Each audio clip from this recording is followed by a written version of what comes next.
ഇതെന്തോ ഇതിനകത്ത് ഇരിക്കുന്നേ? ഈ ചിക്കനിലാണോ മീനും കൂടെ നീ എന്തോ പൊഴുത്തി വെച്ചേക്കുന്നത്? എന്റെ അയ്യത്തോ ഒരു പട്ടി പോലും ഇല്ലാത്തതായിരുന്നു. ഇപ്പൊ പട്ടിയുടെ ശല്യം കൊണ്ട് എനിക്ക് വെളിയിലോട്ട് ഇറങ്ങണ്ട. എന്റെ പെര നിറച്ച് പട്ടി, മിറ്റം നിറച്ച് പട്ടി. എന്തുവാ ചെയ്ത്? പട്ടിയുള്ള വേസ്റ്റിൽ അവിടെ തിന്നാൻ വരുന്നത്. എന്തുവാ ഇത്? ഈ ചിക്കൻ കടക്കാർക്ക് വെറുക്കത്തില്ലയോടാ? അവര് വിചാരിക്കത്തില്ലേ നിനക്ക് വല്ല ഭ്രാന്താന്ന്?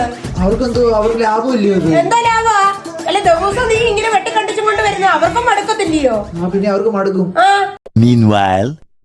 വീഡിയോ ഒക്കെ കുറച്ച് പൈസ കുറച്ച് ഞാൻ കാരണം റിച്ച് ആവും കേട്ടോ, ഉറപ്പാ. ഞാൻ എത്ര കോഴിയാ മേടിക്കുന്ന ഒരു ദിവസം? 222 അതുകൊണ്ട്